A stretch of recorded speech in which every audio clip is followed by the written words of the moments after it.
Good day, everyone. Today we are going to explore Chinese literature, one of the oldest and most influential literary traditions in the world. But before we get into its poetry, stories, and ideas, let's first learn about the history and culture that shaped this amazing art form. China is officially known as the People's Republic of China, is one of the largest countries in the world, along with Russia and Canada.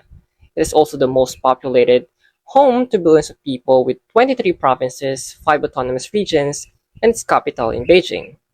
Now let's look at some interesting facts about China. Do you know that its official language is Mandarin?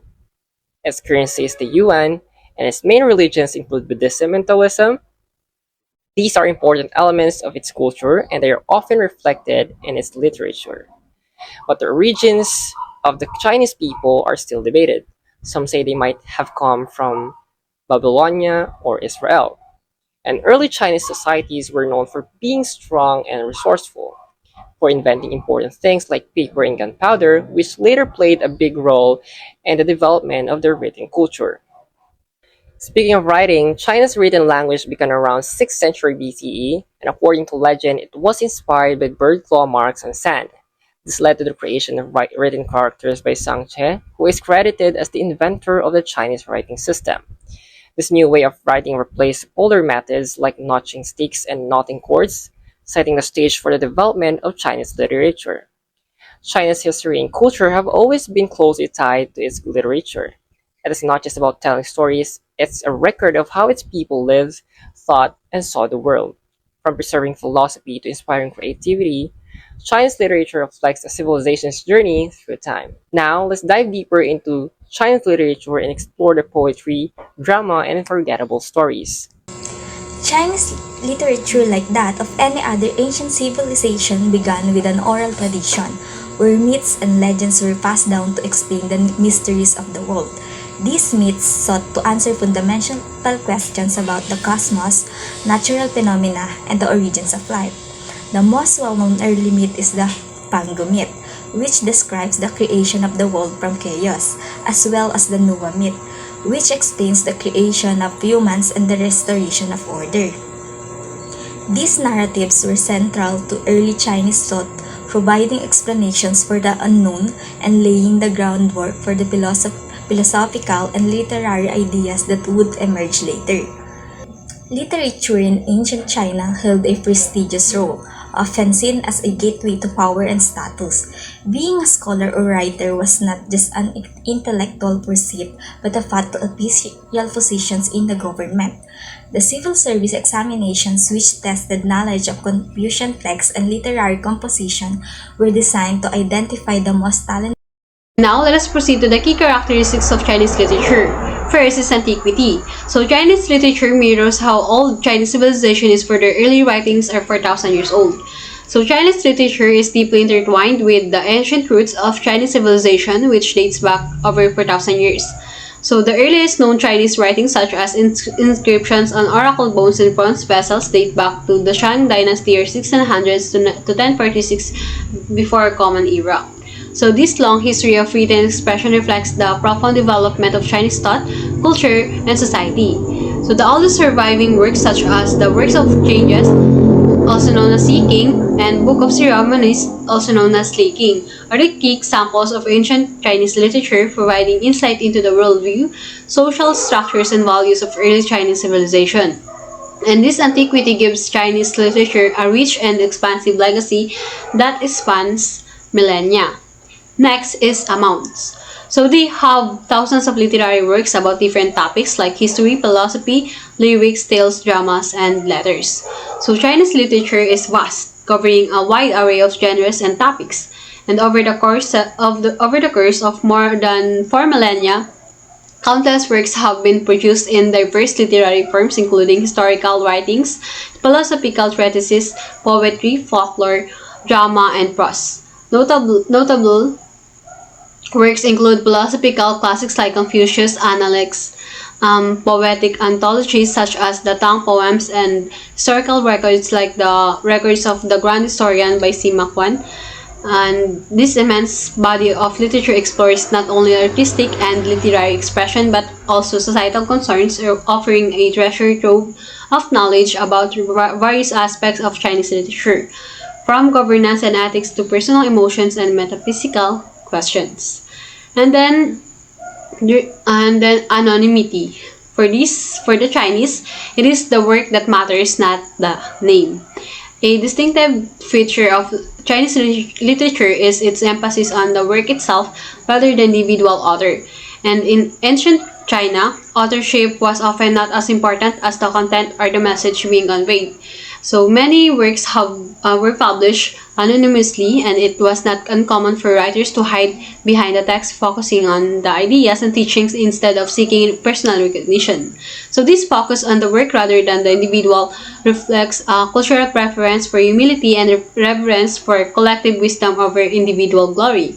For example, many classical Chinese works have uncertain or lost authorship, and even the most famous poets, like those from the Tang Dynasty, sometimes have works whose authorship is not definitively known. Next is highly influenced by religion and philosophies.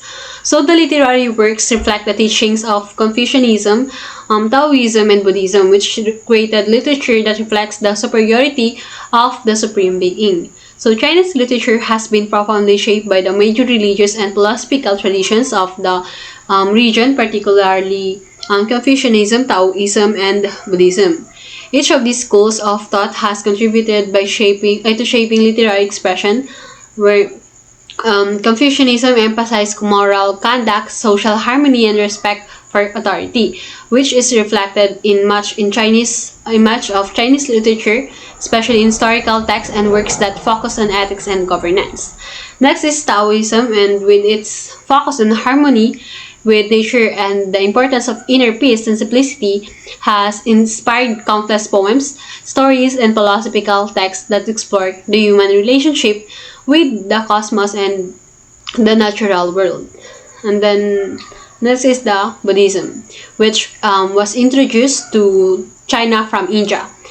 It has influenced literature with themes of suffering, enlightenment, and the nature of reality. So Buddhist teachings can be seen in many Chinese literary works that discuss the impermanence of life and quest for spiritual liberation. So these religions and philosophical influences have helped shape Chinese literature as a reflection of both worldly affairs and spiritual ideals, and blending ethical, metaphysical, and personal elements into rich and complex literary tradition. Now, let's talk about what is Confucianism. Confucianism, founded by Confucius over 2,500 years ago, is one of the most influential philosophical traditions in Chinese history. It focuses on the moral nature of social relationships, emphasizing the importance of rationality, discipline, and respect for authority to maintain social order. Central teachings include filial piety, which stresses respect for parents and leaders, and propriety, which highlights proper behavior and rituals. Confucianism teaches that subordinates should show deference to superior, while leaders must set virtuous examples. It emphasizes self-cultivation, with individuals striving to perfect themselves to better serve the state and community. Confucian texts became foundational to Chinese state ideology, deeply influencing both scholarly elites and broader society. During the Han Dynasty, Dong Zhongshu further integrated Confucian ideals with cosmic principles like yin and yang, linking social hierarchy and rituals to the natural order. Meanwhile, Taoism, also known as Daoism, founded by Lao Tzu around 500 BCE, is both a philosophy and a religion that emphasizes living in harmony with nature and following the Tao or Dao, the cosmic force that flows through and connects all things. Rooted in the belief that nature is the ultimate guide, Taoism teaches humans to observe and align with its laws, promoting a way to life that values simplicity, balance, and going with the flow. It views human as equal to all creatures, suggesting that by understanding and following the Tao, one can achieve harmony and even immortality.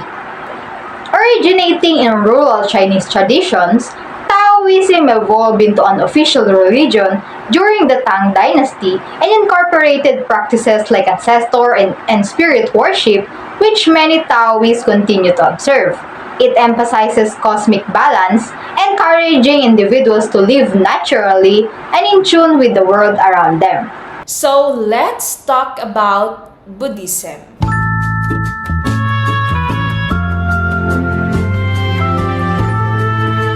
Is a spiritual belief system that began in India and focuses on achieving balance and harmony in life.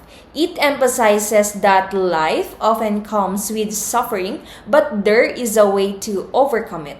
Buddhism reached China around the 2nd century AD and has since influenced many cultures. At the heart of Buddhism is the idea that we can rise above suffering through three key practices, and that is self-discipline, meditation, and moral conduct. Self-discipline means training yourself to avoid actions and habits that cause harm or bring negative consequences. For example, refraining from greed or anger helps create inner peace.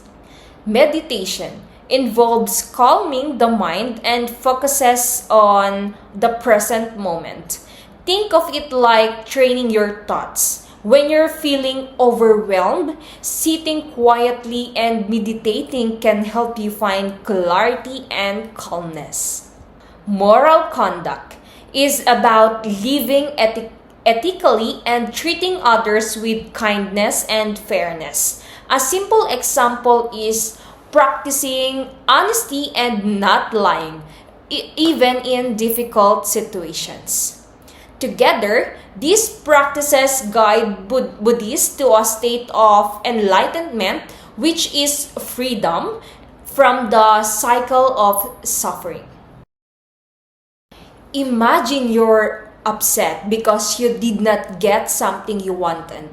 Instead of reacting with frustration or blaming others, Buddhism teaches you to meditate, understand why you're feeling this way, and act with kindness. Over time, this approach helps you find peace and balance in your life.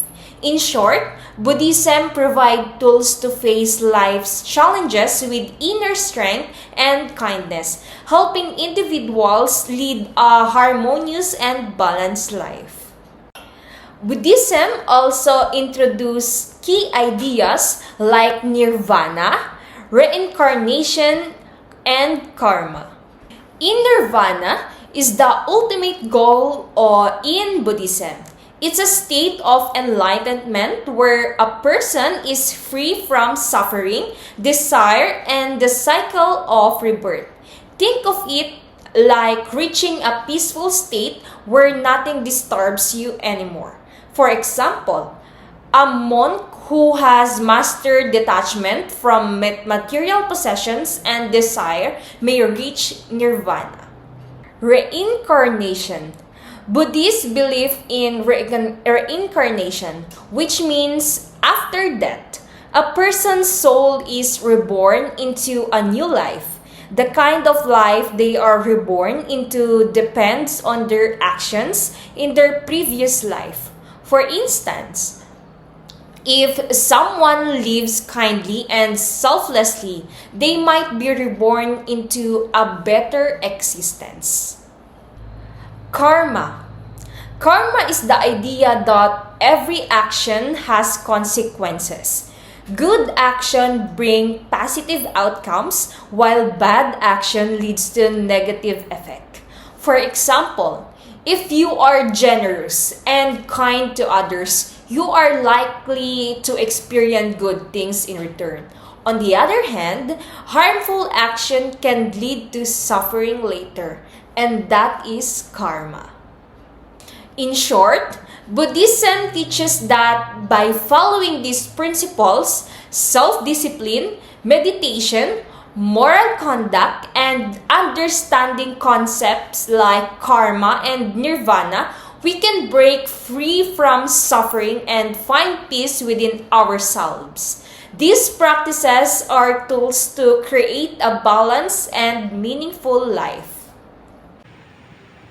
Today, we're going to learn about the story of one of the most influential figures in Chinese history, the first sage of China, Confucius or Kung Fu Zu, who lived from 551 to 479 BC. Confucius was born into a poor but aristocratic family in the state of Lu. Tragically, he was orphaned at a young age. Despite this, he grew into a remarkable individual, holding various minor government positions as a young monk. Eventually, he became the Minister of Justice in his home state. However, his time in government was brief and often conflict due to the disagreements with his superiors. But Confucius is best remembered not as a politician, but as a teacher. Throughout his life, he taught around 3,000 disciples who carried on his teaching after his death at the age of 72. His disciples revered him as an educator, philosopher, and even as the founder of Chinese literature. To preserve his legacy, they compiled his sayings, philosophies, and teaching methods. Interestingly, while Confucius was highly respected, he wasn't considered as a religious leader.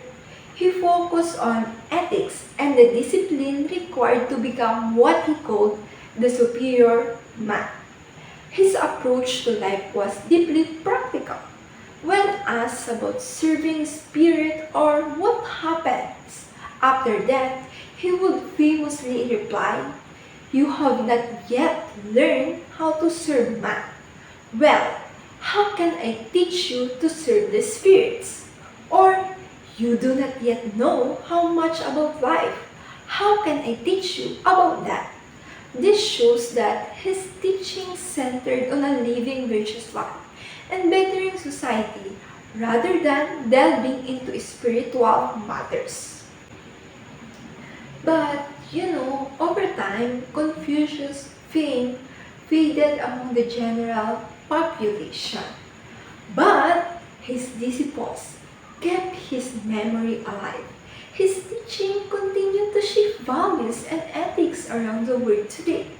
So, while Confucius might not have talked about heaven or afterlife, Confucius' teaching continued to be a cornerstone of moral and ethical guidance, demonstrating that living a virtuous life is a legacy that transcends time. I Ching or Book of Change is an ancient Chinese book where I stands for change and Ching means script. This book contains geometrical combination of 6 lines added to another 64 explanatory essays. It is used by Chinese for divination, and they also believe that it can present secrets, but it is still unproven.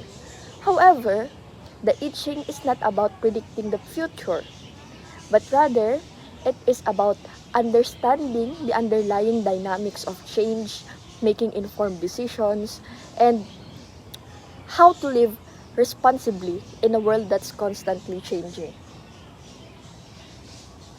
The Book of Ceremonies, or Li King in Chinese, is a significant classical text of Confucianism, and it is often associated with the cultural and ceremonial practices of ancient China. It is one of the 5 classics, which are foundational texts of Confucian, taught and were considered authoritative in ancient Chinese education and governance. The Li King is a collection of writings about ritual, etiquette, and the proper behavior in social, familiar, and political contexts. These principles were believed to maintain harmony in society, and they were a crucial aspect of Confucian philosophy, which emphasized the importance rights for cultivating virtue and preserving order. The text itself is not a single work by one author, but rather a compilation of essays and teachings from different periods, particularly during the spring and autumn period and the warring states period. It is attributed to Confucius and his followers, although its compilation likely continued after his death. So now, let's talk about the Book of Poetry. The Book of Poetry, also known as the Qijing or Qijing, is an ancient Chinese collection of poems and songs. It contains 305 works, and these poems come from different periods of Chinese history, covering a wide range of topics like love, nature, and life in society. The poems were originally sung and are believed to have been written by various poets over many centuries.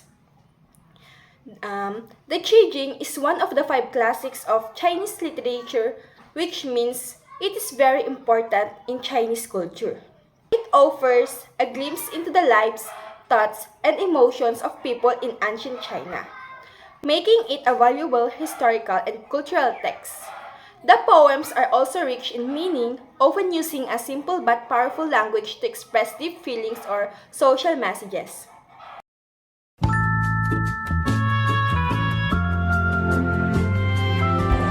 Hello, I'm Jeremy, and our next topic is the Book of Spring and Autumn, or Chunkyu.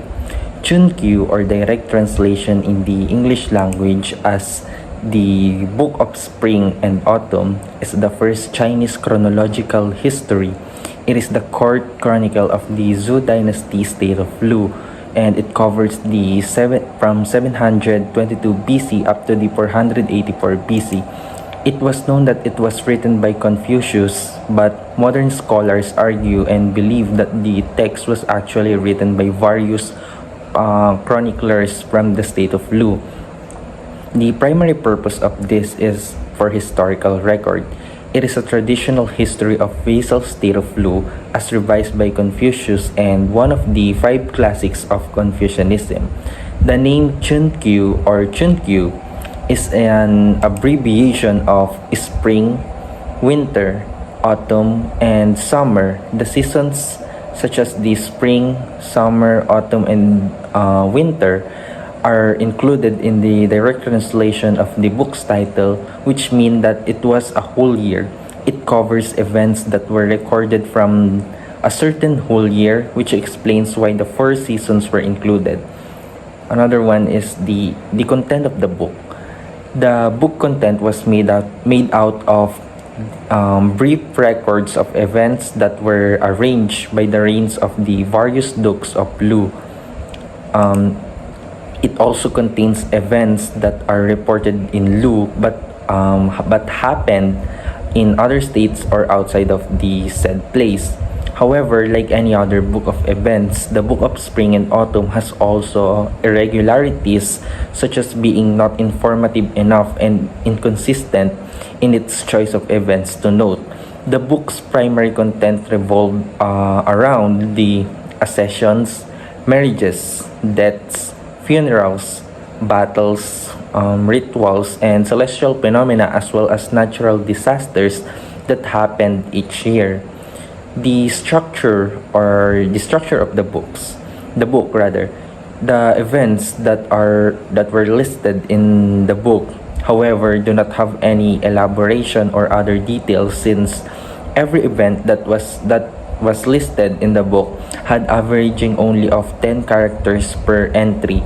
But later scholars were able to translate those texts and give meaning based on how they were presented. Furthermore, it was so called Spring and Autumn since, according to its admirers, the book's praise was too high, too stimulating, like a leaf that blooms in the spring, and the censures of the book were as withering as the autumn leaves. And that's all for the Book of Spring and Autumn. Thank you. Confucianism is a philosophical and ethical system based on the teachings of Chinese philosopher Confucius, emphasizing morality, proper conduct, and social harmony. It focuses on virtues like ren or benevolence, li or ritual behavior, and shao, filial piety, stressing respect in relationships such as those of ruler and their subjects, parents and children, and friends, or, in classroom, teachers and its students. It teaches that a well-ordered society is achieved when individuals act according to their roles and cultivate wisdom, righteousness, and compassion. Education is valued for personal and societal improvement, and rulers are expected to govern through virtue. Followers of Confucianism also believes that the idea of governance by virtue is where rulers should be of moral examples to lead by example. A ruler's legitimacy is derived from their ability to cultivate virtue and maintain the welfare of the people. A just society is one where people fulfill their roles according to their capacities, leading to harmony and social order. In China, going into a Confucius school means that you will take an exam, then you have to pass this exam to be eligible for public service. So, somewhere like our CSE or the civil service exam for Filipino people to be employed on local government offices. Confucianism as a belief has shaped the Chinese civilization, their empire, and their state of mind, and it has extended its influence across the whole Asia, with countries like Korea, Japan, Vietnam, and other parts of East Asia like Bhutan and Thailand. It has shaped not only ethical and social norms, but also political and educational systems. Up until now, the mentioned countries still uses Confucianism as their way of life. Although Confucianism is not a religion in the conventional sense that it revolves around the deity, its teachings have a lasting cultural and moral influence. So Confucianism is a system that advocates for ethical living, social harmony, and the cultivation of moral values through relationships, organization, education, and proper conduct. Now, let's talk about the understanding of the characteristic of Chinese poetry. In Chinese culture, poetry is not merely a form of artistic expression. It is considered a profound vehicle for conveying emotion. As Gilles put it for the Chinese, poetry is emotion expressed in words. However, the meaning of the poem is often hidden beneath its surface, and the true essence of the poem can only be understood by looking beyond the literal words. This complexity is a hallmark of Chinese poetry, which encourages the readers to interpret deeper layers of meaning through subtlety, brevity, and suggestion in the history of Chinese literature. Gilles identifies four key characteristics of Chinese poetry that set it apart from the other literary traditions. Number one is the quality of brevity. Brevity is often described as the soul of Chinese poetry. This means that Chinese poems are known for their conciseness and economy of words. Unlike some Western poetic traditions, where longer verses are common, Chinese poetry tends to favor shorter forms. The ideal length of Chinese poem is usually 4, 8, or 12 lines. This conciseness not only reflects the value of place on economy, but also enhances the intensity and focus of the emotion being expressed. In Chinese poetry, less is often more.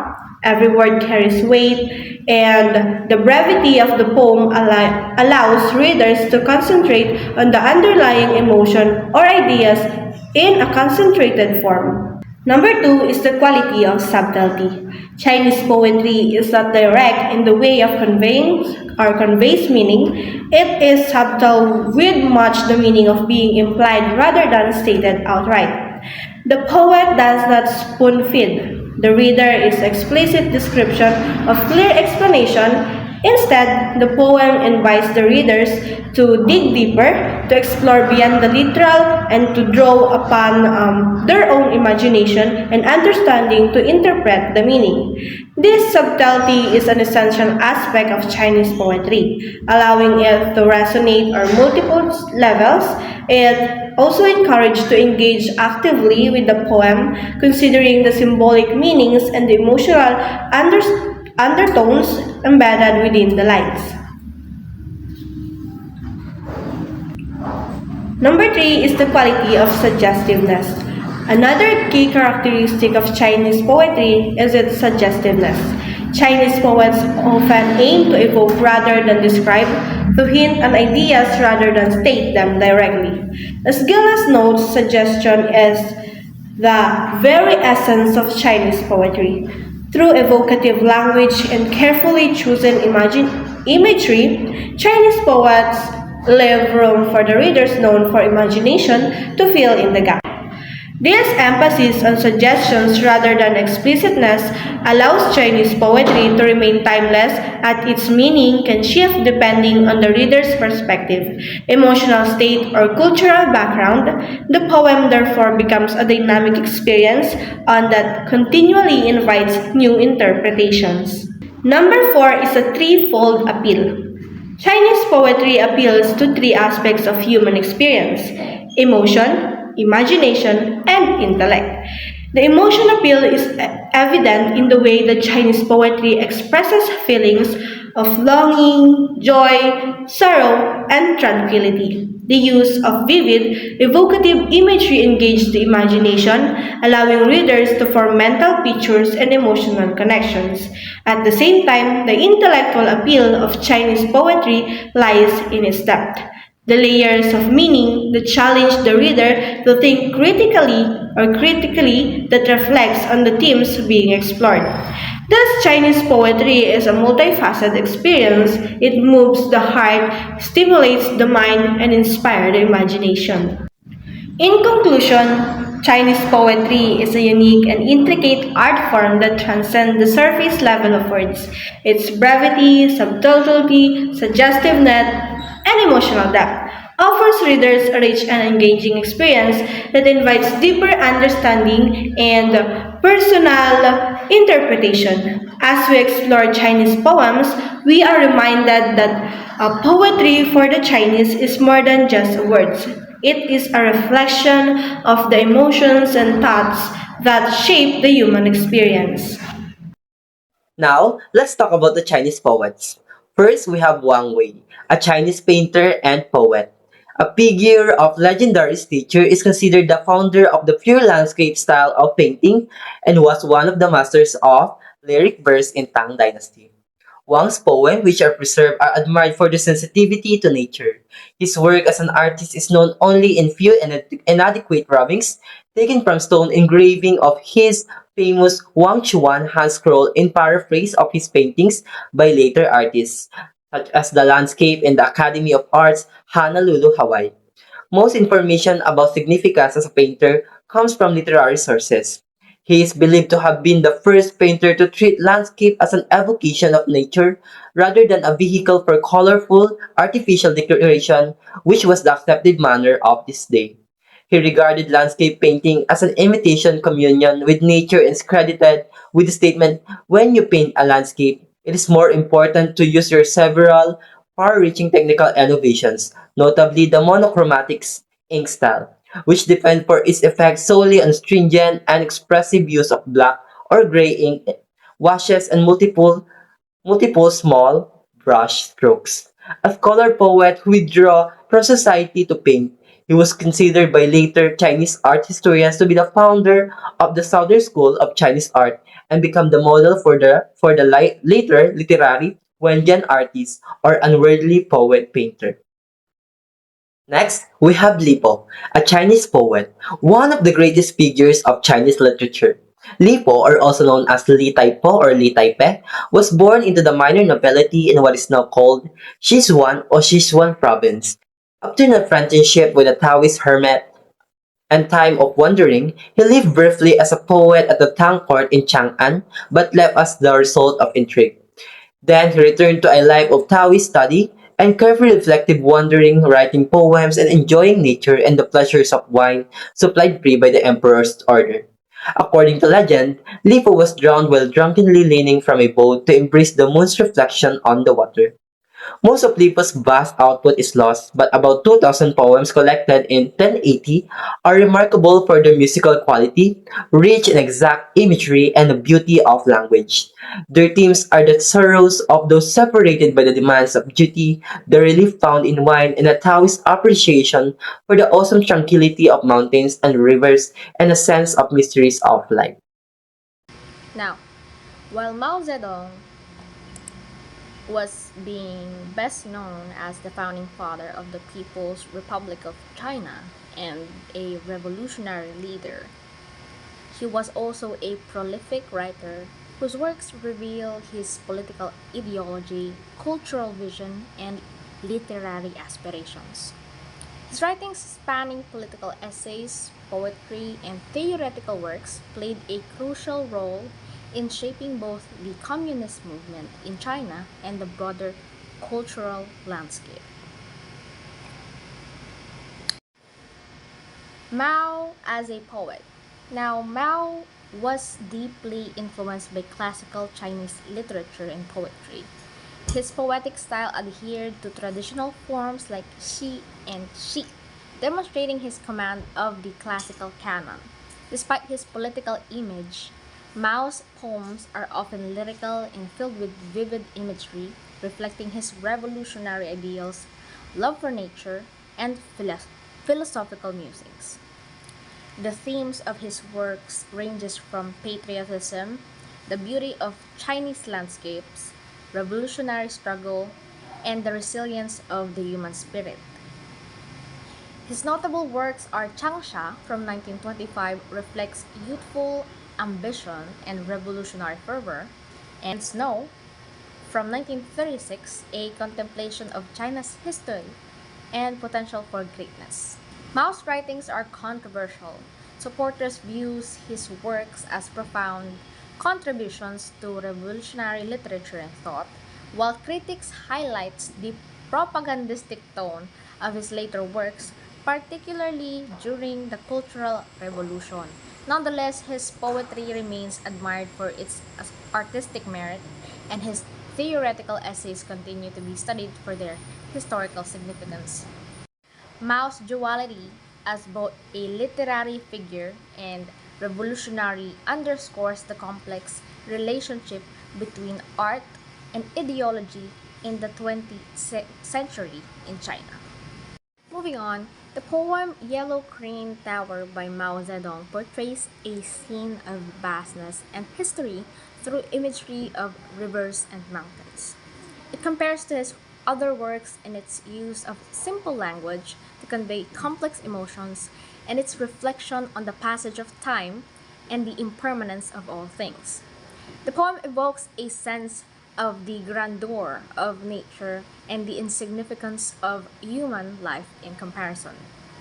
The opening lines describe the vastness of the landscape with the nine streams flowing through the dark land and the dark line of the river connecting north and south. The thick haze of the misty rain adds to the sense of mystery and distance. The central image of the poem is the Yellow Crane Tower, which is said to have been a place where immortals could ascend to heaven. The fact that the yellow crane is gone suggests that even the most enduring things must eventually come to an end. Only the tower remains a reminder of the past and a symbol of human transience. The poem concludes with the speaker pledging his wine to surging torrent and his heart swelling with tide of the waves, which suggests that Even though all things must eventually pass away, the human spirit can still find solace and inspiration in the beauty of nature. Thoughts in the Silent Night by Levi. Moonlight reflects off the front of my bed. Could it actually be the frost on the ground? I look up to view the bright moon and look down to reminisce about my hometown. This poem was written by one of the most famous Tang Dynasty poets of all time, Levi. The poet conveyed loneliness, contemplation, and homesickness through this poem. In the poem, he described the reflection of the moonlight in front of his bed, but also thought that it may not be the moon, but the frost on the ground. When he looked up to witness the brightness of the moon, it was then evident that it was its brightness. But when he looked down, his eyes met reminiscence. This poem talks about the feeling of loneliness and homesickness. Having the poignant feeling of homesickness through mundane things like the reflection of moonlight was masterfully written by Levi.